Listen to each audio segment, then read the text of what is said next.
ఆరాధనకు యోగ్యుడా, నిత్యము స్తుతించెదను.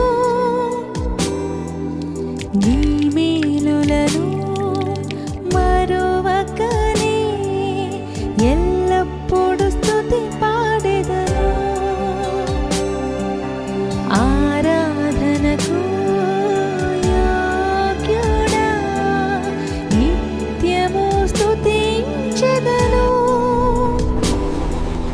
నీ మేలులను మరువకనే ఎల్లప్పుడు స్తుతి పాడెదను.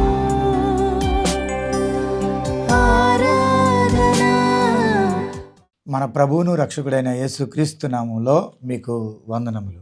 దేవుని యొక్క మహాకృపను బట్టి మరొకసారి క్రీస్తు కృపా పరిచర్యలు అనే కార్యక్రమానికి మిమ్మల్ని ప్రేమతో ఆహ్వానిస్తూ ఉన్నాము. దినవృత్తాంతములు 2వ గ్రంథం 2వ అధ్యాయము 1వ వచనాన్ని చదువుకుందాం.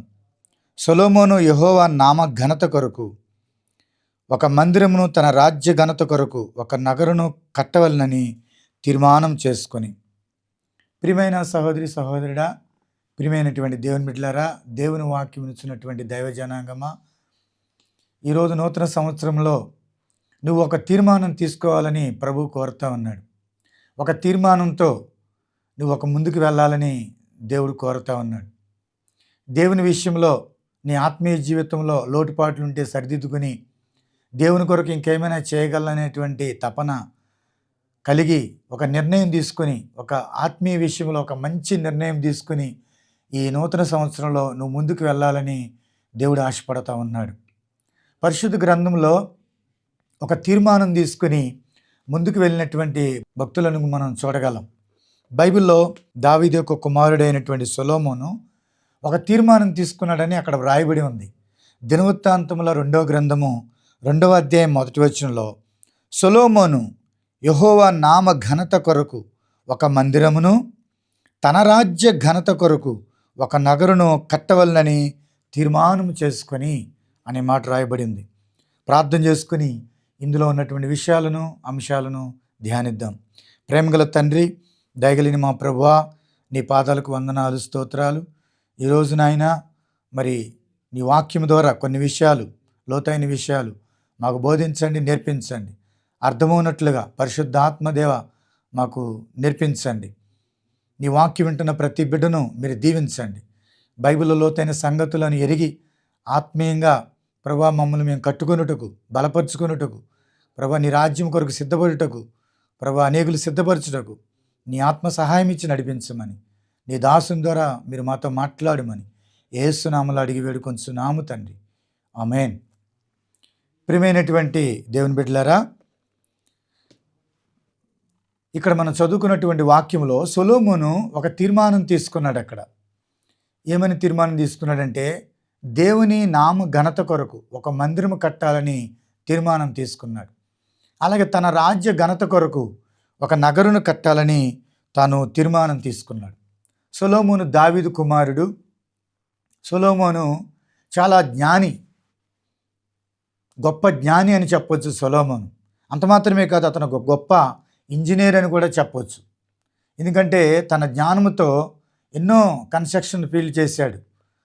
ప్రసంగి గ్రంథం 1వ అధ్యాయంలో అయితే, నా కొరకు నేను చెరువులను త్రవ్వించి తిని, ద్రాక్ష తోటలు నాటించి తిని, బావులను త్రవ్వించి తిని, అనేకమైనటువంటి శృంగార వనములను అనేటువంటి మాట చూస్తున్నాం.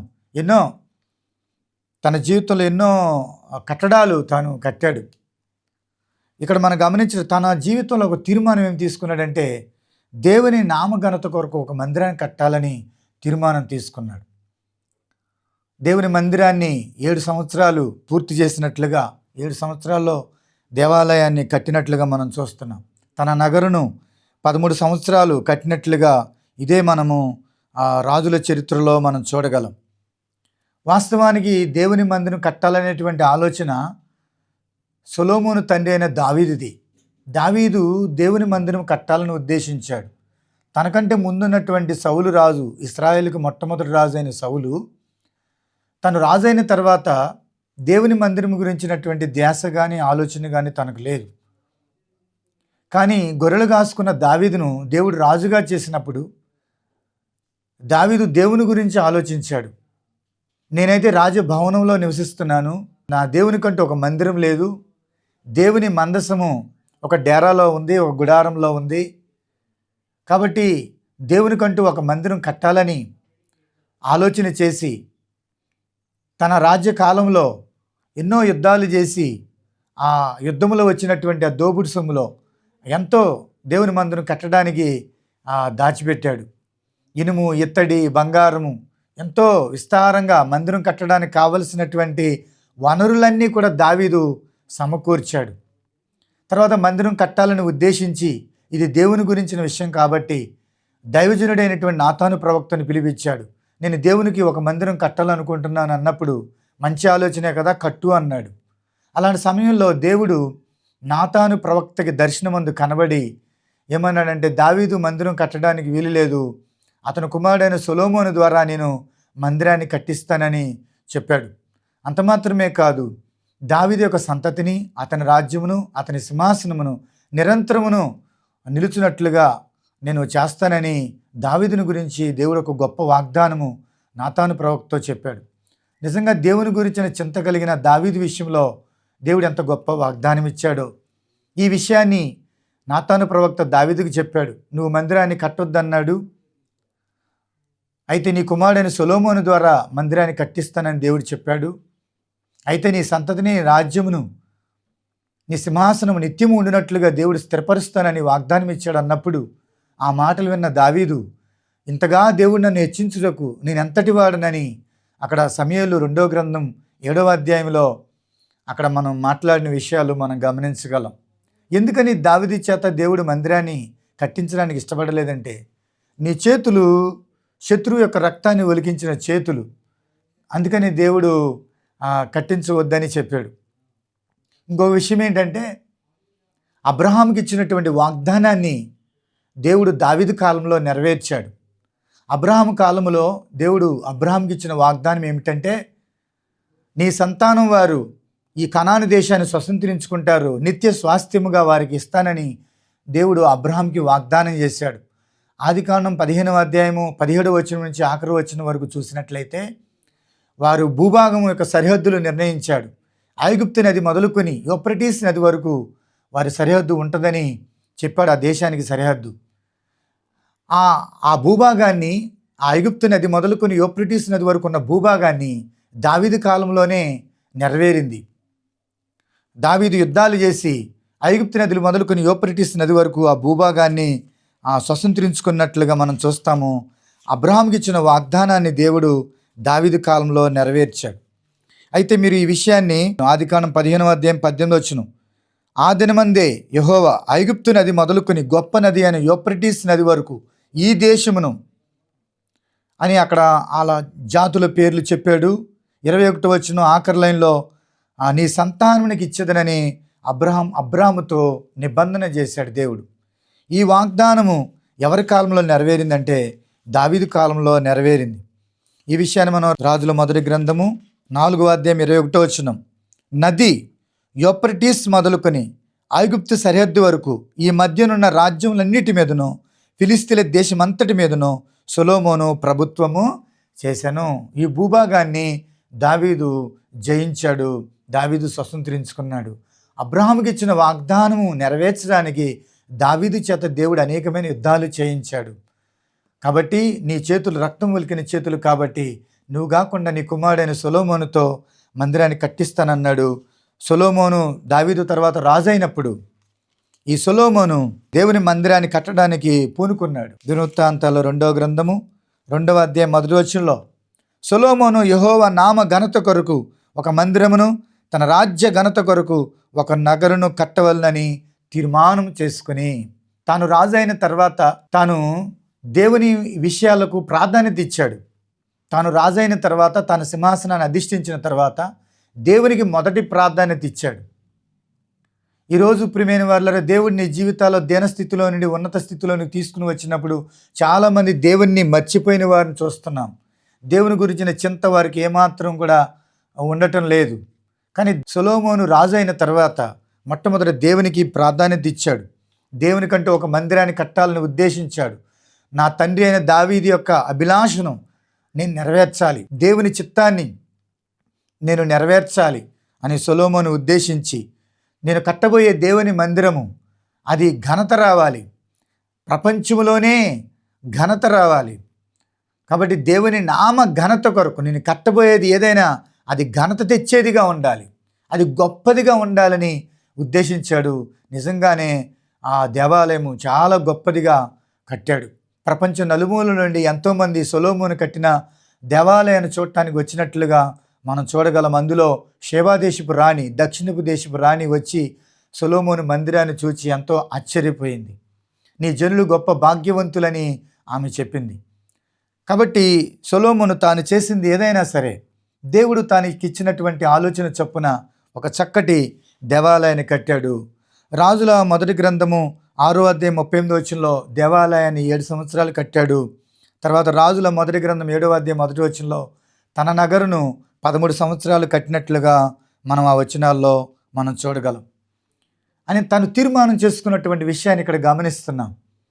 దేవుని నామ ఘనత కొరకు ఒక మందిరాన్ని కట్టాలని తీర్మానం చేసుకున్నాడు. ఈరోజు నీ జీవితంలో కూడా నువ్వు ఒక తీర్మానం చేసుకోవాలి. ఈ వాక్యం ద్వారా దేవుడు నీకు నాకు ఏం నేర్పిస్తున్నాడంటే, నీవు నీ జీవితాన్ని ఎలా కట్టుకుంటున్నావు, నీ భక్తి నువ్వు ఎలా కట్టుకుంటున్నావు. నువ్వు కట్టే భక్తి అయినా నీ జీవితమైనా దేవునికి మహిమ తెచ్చేదిగా ఉండాలి, దేవునికి ఘనత తెచ్చేదిగా ఉండాలి. ప్రియమైన వాళ్ళ చాలామంది తమ భక్తిని పైపైన కట్టుకుంటున్నారు. బైబిల్లో యెహెజ్కేలు గ్రంథంలో 13వ అధ్యాయం 10వ వచనం, సమాధానమేమీ లేకపోయినను వారు సమాధానమని చెప్పి నా జనులను మోసపుచ్చుచున్నారు. నా జనులు మట్టి గోడను కట్టగా వారు వచ్చి దాని మీద గచ్చుపోత పూసెదరు. ఇందువలననే పూయుచున్న వారితో విట్లనము, వర్షము ప్రవాహముగా కురియును, గొప్ప వడగండ్లు పడును, తుఫాను దాన్ని పడగొట్టగా అది పడిపోను. నా జనులు మట్టి గోడ కట్టగా వారు వచ్చి దాని మీద గచ్చుపోతా పూసెదరు. కట్టేది మట్టి గోడ కడుతున్నారు. మట్టి గోడ కడుతుంటే వారు వచ్చి అనగా అబద్ధ ప్రవక్తలు వచ్చి గచ్చుపోత పోస్తున్నారు. నువ్వు చెప్పేదే రైటు, నువ్వు వెళ్ళేదే రైటు, నువ్వు ఎట్ట జీవించినా పర్వాలేదు. చూడండి, ఈరోజు చాలామంది పైపైన భక్తి, లాభం కోసం భక్తి, ఆచారమైన భక్తి, అలవాటైన భక్తి, ఇదే కానీ భక్తులు లోతుగా నడిచే విధానం కనబట్టలేదు. నీ లోతుకు నడిపించమని ప్రభువు పేతురుతో చెప్పాడు. అరికాల లోతులో ఉన్న నీ భక్తి మోకాల లోతులోకి, మోకాల లోతులో ఉన్న భక్తి నడుము లోతులోకి, అలాగ నువ్వు వెళ్ళాలి. దేవునిలో లోతుగా నువ్వు పారాలి. అప్పుడే నువ్వు స్థిరంగా బలంగా ఉండగలవు, దేవుని కొరకు బహుగా ఫలించగలవు. ఈనాడు మనుషులు జీవితాలు గమనిస్తే దేవుని పిల్లలు పైపైన భక్తి. ఈరోజు చూడండి, ఆశీర్వాదం గురించి చెబితే ఎంతో ఇష్టపడతారు, స్వస్థతల గురించి చెబితే ఎంతో ఇష్టపడతారు. కానీ సరిదిద్దుకునే మాటలు చెబితే, గద్దింపు మాటలు చెబితే, హెచ్చరించే మాటలు చెబితే తీసుకోలేని పరిస్థితి, సరిదిద్దుకోలేని పరిస్థితి. ఎంత విచారకరం. పొగడ్తలు కావాలి. కొంతమంది చూడండి, వాళ్ళని ఏమన్నా గద్దిస్తే ఏమంటారో ఏమనుకుంటారో, ఉన్న మాట ఉన్నట్టు మాట్లాడితే కానుకలు రావేమో, దశంభాగాలు ఇవ్వరేమో అనేటువంటి ఆలోచనతో కొంతమంది దేవుడు చెప్పమన్నది చెప్పకుండా కప్పి పెడతా ఉంటారు. మట్టి గోడ కడితే ఎంతకాలం నిలిచిద్ది, వర్షం వస్తే పడిపోతుంది, దానితో పాటు మనము కూడా నశించిపోతామని అదే వచనాల్లో క్రింద రాయబడి ఉన్నది. కాబట్టి ఈరోజు నీ భక్తిని నువ్వు ఎలా కట్టుకుంటున్నావు? కొరింథీ రాసిన పత్రికలో అపోస్తలుడైన పౌలు అంటున్నాడు, నీ సేవని ఎలా కడుతున్నావు? కర్రలతో కడుతున్నావా, గడ్డితో కడుతున్నావా, విలువగల రాళ్లతో కడుతున్నావా, బంగారంతో కడుతున్నావా? ఒకరోజు దేవుడు పరీక్షించబోతున్నాడు అగ్నితో. నువ్వు చేసే పని కట్టేది నిలిస్తే జీతాన్ని పుచ్చుకుంటావని అక్కడ కొరింథీ రాసిన మొదటి పత్రికలో 3వ అధ్యాయంలో పౌలు గారు కొరింథీ సంఘంలో అక్కడ సంఘానికి చెప్తున్నాడు. కాబట్టి మన భక్తిని మనం ఎలా కట్టుకుంటున్నాం ఒకసారి పరిశీలించుకుందాం. నువ్వు కట్టే భక్తి ద్వారా, నీ జీవితం ద్వారా దేవుని నామానికి మహిమ రావాలి, అలాగ నీవు జీవించాలి. గల్తీ రాసిన పత్రిక 1వ అధ్యాయం 20వ వచనంలో ఆఖరి లైన్లో ఒక మాట రాయబడి ఉంటుంది. గల్తీ రాసిన పత్రిక 1వ అధ్యాయము 23-24 వచనాలు కలిసి ఉన్నాయి, చదువుతున్నాను. మునుపు మనలను హింస పెట్టినవాడు తాను పూర్వమందు పాడు చేయుచు వచ్చిన మతమును ప్రకటించుచున్నాడన్న సంగతి మాత్రమే విని వారు నన్ను బట్టి దేవుని మహిమపరిచిరి. అపోస్తలుడైన పౌలు సౌలుగా ఉన్నప్పుడు క్రైస్తవ సంఘాన్ని హింసించాడు, బాధ పెట్టాడు, సువార్తను ప్రకటిస్తున్న వారి మీద దాడి చేశాడు, బెదిరించాడు. అలాంటి సౌలు పౌలుగా మారాడు. మారిన తర్వాత అక్కడున్న ప్రజలు యేసుని గురించి సువార్త ప్రకటిస్తూ ఉంటే ఆశ్చర్యపోయారు. మునుపు మనల్ని హింసపెట్టిన వాడు ఈరోజు ఇదే సువార్తను ప్రకటిస్తున్నాడు. మనం నమ్మినటువంటి విశ్వాసాన్ని గురించినటువంటి ఆ ప్రభువుని గురించి ప్రకటిస్తున్నాడు అని వారు ఆశ్చర్యపోయి పౌలు గారిని బట్టి వారు దేవుని మహిమపరిచారంటే, ప్రభువా ఎంత దుర్మార్గుని నువ్వు మార్చావు, నీకు వందనాలని వారు నన్ను బట్టి దేవుని మహిమపరిచిరి. మన జీవితాలు మార్పు రావడం ద్వారా దేవునికి మహిమ వస్తుంది. కాబట్టి మన జీవితాల్లో దేవునికి మహిమకరంగా ఉండాలి. అటువంటి భక్తిని మనం కట్టుకోవాలని చూస్తున్నాం. ప్రభు త్వరగా రాబోతున్నాడు కనుక ఒకసారి మనం ఎలా ఉన్నామనేది పరిశీలించుకుందాం. ఇది మొదటిది. సొలొమోను తన జీవితంలో రాజైన తర్వాత తీసుకున్న ఒక తీర్మానము, దేవుని నామ ఘనత కొరకు ఒక మందిరం కట్టాలని ఉద్దేశించాడు. రెండోది మనం చూసినట్లయితే 116వ కీర్తన 12వ వచనంలో, యెహోవా నాకు చేసిన ఉపకారములన్నిటికీ నేను ఆయనకి ఏమి చెల్లింతును అన్నాడు. చేసిన ఉపకారాలు మేలులు ఏమిటనంటే 116వ కీర్తన 6వ వచనంలో 2వ లైన్లో, ఆయన నన్ను రక్షించెను. 8వ వచనం 2వ లైన్లో, నన్ను తప్పించి ఉన్నావు, నువ్వు తప్పించి ఉన్నావు. తర్వాత 16వ వచనం 3వ లైన్లో, నీవు నా కట్లు విప్పి ఉన్నావు. ఒకప్పుడు నా పరిస్థితి ఏంటంటే 3వ వచనంలో, మరణ బంధకములను చుట్టుకొని ఉండేను, పాతాళపు వేదనలను పట్టుకుని ఉండెను, శ్రమయు దుఃఖమును నాకు కలిగాను. ఇలాంటి పరిస్థితులు ఉన్నప్పుడు దేవునికి మొర్రపెట్టగా దేవుడు నన్ను తప్పించాడు, రక్షించాడు, నా బంధకాల నుంచి విడిపించాడు. దేవుడు నా జీవితంలో ఇన్ని మేలు చేశాడు. చేసిన మేలుని బట్టి తాను ఒక తీర్మానం తీసుకున్నాడు. ఏం తీర్మానం తీసుకున్నాడంటే, మొట్టమొదటి తీర్మానము, నేను ఆయన ప్రేమిస్తాను. 116వ కీర్తన 1వ వచనం, యెహోవా నా మొరను నా విన్నపములో ఆలకించి ఉన్నాడు, కాగా నేను ఆయనను ప్రేమించుచున్నాను. అది మొదటి తీర్మానం. నేను ఆయన ప్రేమిస్తాను, ప్రభు చెప్పినట్టుగా నేను బ్రతుకుతాను అని ఒక తీర్మానాన్ని తీసుకున్నాడు. ఎందుకంటే నా జీవితంలో దేవుడు ఎన్నో మేలు చేసి ఉన్నాడు. నా పట్ల దేవుడు కనికరం చూపకపోతే, నా పట్ల దేవుడు దయ చూపకపోతే, నా ప్రార్థన దేవుడు ఆలకించకపోతే నేను ఈ స్థితిలో ఉండేవాడిని కాదు. ఈరోజు ఈ పరిస్థితిలో నేను ఉండేవాడిని కాదు. దేవుడు చేసిన మేలుని బట్టి తను ఒక తీర్మానం తీసుకున్నాడు, నేను ఆయన ప్రేమిస్తాను. రెండో తీర్మానం ఏంటంటే ఇదే, సజీవులున్న దేశములలో యెహోవా సన్నిధిని నేను కాలము గడుపుదును. ఎందుకు? 8వ వచనం, మరణం నుండి నా ప్రాణమును, కన్నీళ్ళు విడవకుండా నా కనులను, జారిపడకుండా నా పాదములో నువ్వు తప్పించి ఉన్నావు. అందును బట్టి ప్రభువా, నేను నీ సన్నిధిలో కాలము గడుపుదును. తప్పక దేవుని మందిరానికి వెళ్ళి దేవుని సమయం దేవునికి ఇచ్చి నిన్ను ఆరాధిస్తాను, నిన్ను సేవిస్తాను, నిన్ను గణపరుస్తాను అని ఒక తీర్మానం తీసుకున్నాడు. ఈరోజు నువ్వు దేవుని ఆరాధించగలుగుతున్నావా?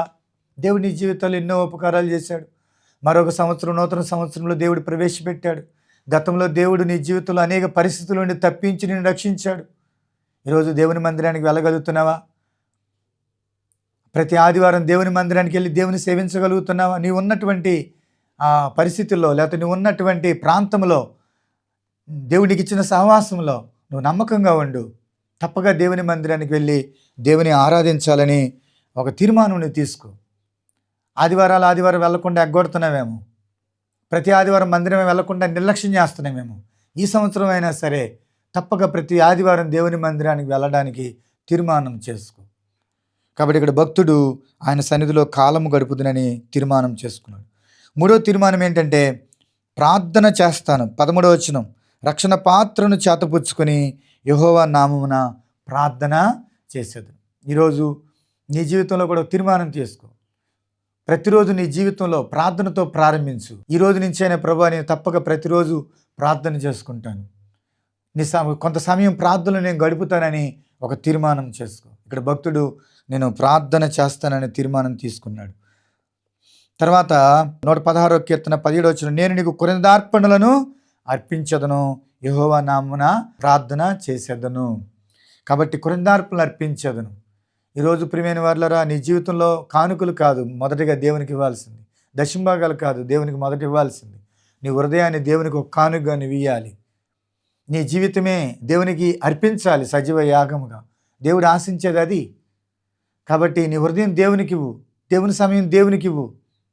నీ జీవిత భాగములన్నిటిలో ఏ విషయాలతో నీ జీవితం ముడిపడి ఉందో వాటన్నిటిలో దేవునికి మొదటి స్థానం ఇవ్వు.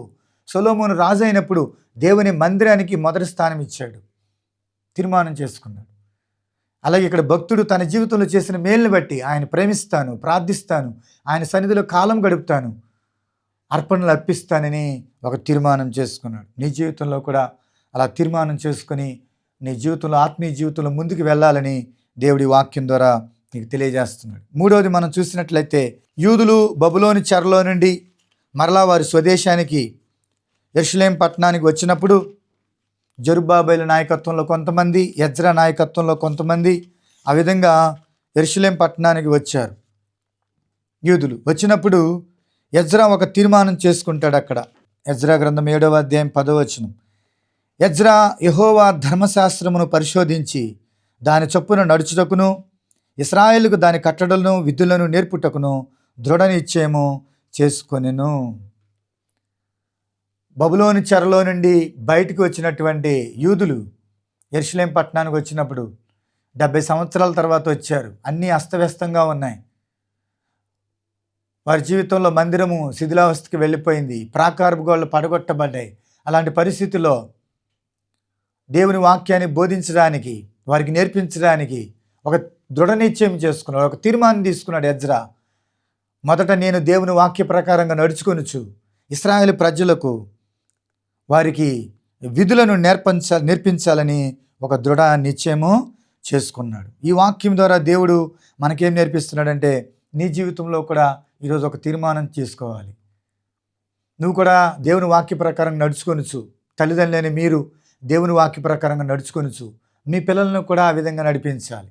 మీరు దేవుని మందిరానికి వెళుతూ మీ పిల్లలను కూడా నడిపించాలి. మీరే నడవకపోతే మీ పిల్లలు నడవగలుగుతారు?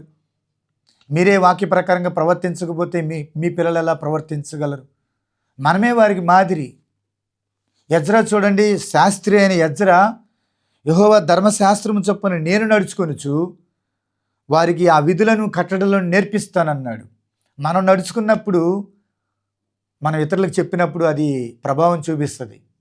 బోధించే నేను ఆ బోధన నేను కలిగినట్టు ద్వారా అది పనిచేస్తుంది. మనం పాటించకుండా ఎన్ని మాటలు చెప్పినా ఆ వైద్యం పనిచేయదు. కాబట్టి ముందు మనం పాటించాలి, మనం నడవాలి, తర్వాత మనం పిల్లలను నడిపించాలి. కాబట్టి కుటుంబ ప్రార్థన లేకపోతే ఈ సంవత్సరమైనా ఫ్యామిలీ ప్రేయర్, కుటుంబ ప్రార్థనలు చేయండి. మీరు పిల్లలు కలిసి ఫ్యామిలీగా కొద్దిసేపు సమయం దేవుళ్ళు గడపండి. పిల్లలకు కంటత వాక్యాలు నేర్పించండి. ఎజ్రా తన దేవుడు అప్పగించినటువంటి పిల్లలు, దేవుడు చెరలో నుండి తీసుకొచ్చిన పిల్లలకు, దేవుని పిల్లలకు నేను ధర్మశాస్త్ర విధులు వారికి నేర్పిస్తాను, బోధిస్తాను, ఒక తీర్మానం, ఒక దృఢ నిశ్చయం చేసుకున్నాడు. కాబట్టి మీరు కూడా మీ పిల్లలకు ప్రార్థన నేర్పించాలి, కంటత వాక్యాలు నేర్పించాలి, మందిరానికి నడిపించాలి. ఆ విధంగా మీరు చేసినట్లయితే వారి నుండి మంచి ఫలాలు మీరు కోసుకోగలుగుతారు. వారిని బట్టి దేవునికి మహిమ వస్తుంది. మీ జీవితాల్లో కూడా వారు మీకే కాదు, సంఘానికి దేశానికి వారు ఆశీర్వాదకరంగా ఉండగలుగుతారు. కాబట్టి మనము ఎజ్రా విషయంలో తీసుకున్న తీర్మానము మనం చూస్తున్నాము. నేను నడుచుకుంటూ నా ప్రజలకు విధులు నేర్పిస్తానని అక్కడ ఒక తీర్మానం తీసుకున్నాడు. ఇది మనం చూస్తున్న మూడవది. నాలుగవది మనం గమనించినట్లయితే దానియేలు గ్రంథంలో దానియేలు ఒక తీర్మానం తీసుకున్నాడు. ఏమిటనంటే, రాజు భుజించే భోజన పదార్థాలు తినుట ద్వారా నేను అపవిత్రు కాకూడదనే తీర్మానం చేసుకున్నాడు. దానియేలు గ్రంథం 1వ అధ్యాయం 8వ వచనం, రాజు భుజించు భోజనమును పానము చేయు ద్రాక్షరసమును పుచ్చుకొని తన్ను అపవిత్రపరచుకొనకూడదని దానియేలు ఉద్దేశించి తాను అపవిత్రుడు కాకూడనట్లు వాటిని పుచ్చుకొనకుండా సెలవిమ్మని నపుంసుల అధిపతిని వేడుకొనగా అనే మాట చూస్తున్నాం. రాజు భుజించే భోజన పదార్థాలు విగ్రహార్పితమైనవి, అవి తినుడు ద్వారా నేను అపవిత్రుడు అవుతానని, అలానే నన్ను నేను అపవిత్రపరచుకొనకూడదని దానియేలు ఉద్దేశించాడు. దానియేలు ఒక తీర్మానం తీసుకున్నాడు. నన్ను నేను అపవిత్రపరచుకొనకూడదు, నేను దేవుని కొరకు పరిశుద్ధంగా జీవించాలని ఉద్దేశించాడు. ఒక తీర్మానం, ఒక నిర్ణయాన్ని తీసుకున్నాడు. ఈరోజు నీ జీవితంలో కూడా నువ్వు ఒక నిర్ణయాన్ని తీసుకోవాలి. ఎక్కడ దేవుని బాధ పెట్టే విషయాలు నీలో ఉన్నాయో, నీ క్రియలను బట్టి దేవుడు సంతోషిస్తున్నాడు, బాధపడుతున్నాడు, ఎక్కడ దేవునికి ఆయాస్కర విషయాలు ఉన్నాయో వాటిని విడిచిపెట్టి నువ్వు మారు మనసు పొంది నీ చెడ్డ క్రియలను విడిచిపెట్టి ఇకనైనా దేవుని సంతోషపెట్టే వ్యక్తిగా, పరిశుద్ధంగా జీవించే వ్యక్తిగా ఉండాలని ఈ వాక్యం ద్వారా దేవుడు మనకు తెలియజేస్తూ ఉన్నాడు. తప్పిపోయిన కుమారుడు చెడిపోయి పడిపోయిన ఆగమైపోయిన తప్పిపోయిన కుమారుడు ఒక మంచి తీర్మానం తీసుకున్నాడు. నేను లేచి నా తండ్రి వద్దకు వెళ్ళి నా పాపాన్ని ఒప్పుకొని విడిచిపెడతాను, నా తండ్రి దగ్గరికి వెళ్ళి క్షమించమని అడుగుతాను అని లేచి బయలుదేరి వెళ్ళాడు. తన పాపాన్ని ఒప్పుకుని విడిచిపెట్టాడు. తండ్రి క్షమించాడు. పూర్వస్థితి కంటే కూడా ఉన్నతంగా దేవుడు నిలబెట్టాడు. అక్కడ తండ్రి నిలబెట్టాడు. అలాగే నీ జీవితంలో కూడా ఇకనైనా మార్పు చెందు. వేసవికాలం వెళ్ళి శీతాకాలం వెళ్ళి వర్షాకాలం కాలం వెంబడి కాలం వెళ్ళిపోతూ ఉంది. సంవత్సరాలు గడిచిపోతా ఉన్నాయి. ఇంకా మారు మనసు పొందకుండా ఉన్నావు, రక్షణ పొందకుండా ఉన్నావు. ఈ సంవత్సరమైనా మారు మనసు పొంది నీ చెడ్డ క్రియలను విడిచిపెట్టి, చెడు వ్యసనాలు విడిచిపెట్టి, దేవుని బాధపెట్టే క్రియలు, దేవుని దుఃఖపెట్టే క్రియలు, దేవునికి అసహ్యమైన క్రియలు నీలో ఏవైతే ఉన్నాయో, నీ శరీరాన్ని అపవిత్రపరిచేటువంటి క్రియలు ఏవైతే ఉన్నాయో వాటిని విడిచిపెట్టినట్లయితే దానియేలు వలె దేవుడు నిన్ను కూడా వర్ధిల్లింపజేస్తాడు. దానియేలు కోరేషు ప్రభుత్వ కాలమందును దర్యావేషు ప్రభుత్వ కాలమందును వర్ధిల్లినట్లుగా మనం చూస్తాం. అలాగే దేవుడు నిన్ను కూడా ఆశీర్వదిస్తాడు. నువ్వు ఆశీర్వదించబడకపోవడానికి కారణం ఈ చెడ్డ క్రియలేనేమో. కాబట్టి వాటిని విడిచిపెట్టు, విసర్జించు. దేవుడు నిన్ను ఆశీర్వదిస్తాడు. ఒక మంచి తీర్మానం తీసుకోవాలని దేవుడు కోరుతా ఉన్నాడు. ఈరోజు నీ తీర్మానం ఏంటి? సొలొమోను తీర్మానం ఘనత రావాలి. నీ కట్టేదాన్ని బట్టి దేవునికి ఘనత రావాలి.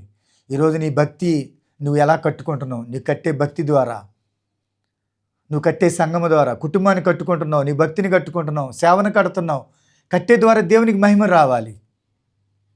సొలొమోను తీర్మానం అది. అలాగే కీర్తనాకారుడు, నా జీవితంలో దేవుడు ఎన్నో మేలు చేశాడు కాబట్టి నేను ఆయన మందిరానికి వెళ్ళి ఆయన ఆరాధిస్తాను, ఆయన ప్రేమిస్తాను, నేను ప్రార్థన చేస్తాను, నేను అర్పిస్తాను అని ఒక తీర్మానం చేసుకున్నాడు. నీ జీవితంలో కూడా దేవుడు ఎన్నో మేలు చేశాడు కాబట్టి నువ్వు ఒక మంచి తీర్మానం తీసుకుని ముందుకు వెళ్ళాలని, నీ ఆధ్యాత్మిక జీవితంలో ఒక మంచి తీర్మానం తీసుకుని ముందుకు వెళ్ళాలని దేవుడు కోరుతున్నాడు. మూడోది ఎజ్రా, నేను దేవుని ధర్మశాస్త్ర ప్రకారం నడుచుకొనుచు దేవుడు నాకు అప్పగించినటువంటి జనులకు దేవుని కట్టడలు విధులు నేర్పిస్తానని దృఢ నిశ్చయం చేసుకున్నాడు. నీవు కూడా నీ కుటుంబంలో దేవునికి అప్పగించినటువంటి బిడ్డల విషయంలో వారి ప్రార్థన నేర్పిస్తూ, వారి కంటత వాక్యాలు నేర్పిస్తూ, వారిని దేవుని మందిరానికి నడిపిస్తూ ఉండాలని ఒక తీర్మానం తీసుకోవాలని దేవుడు ఎజ్రా ద్వారా మనకు నేర్పిస్తున్నాడు. అలాగే దానియేలు ద్వారా దేవుడు మనం నేర్పించే విషయాలు ఏంటంటే, తన శరీరాన్ని అపవిత్రపరచుకొనకూడదని, దేవుని కొరకు పరిశుద్ధంగా జీవించాలని ఉద్దేశించాడు, నిర్ణయించుకున్నాడు, ఒక తీర్మానం తీసుకున్నాడు. నీవు కూడా దేవుని కొరకు పరిశుద్ధంగా జీవించడానికి ఒక తీర్మానం తీసుకో. ఏవి ఆయాస్కరమైన విషయాలు దేవునికి ఉన్నాయో వాటిని విడిచిపెట్టు. దేవునికి ఇష్టమైన వ్యక్తిగా బ్రతకాలని దేవుడి వాక్యం ద్వారా తెలియజేస్తూ ఉన్నాడు. యోనా జీవితంలో దేవుని మాట వినకుండా దేవుని మాటగా అవిధేయత చూపించి తన జీవితంలో దేవుడు నినివేకి వెళ్ళమంటే తర్షీషుకు వెళ్ళిపోయాడు.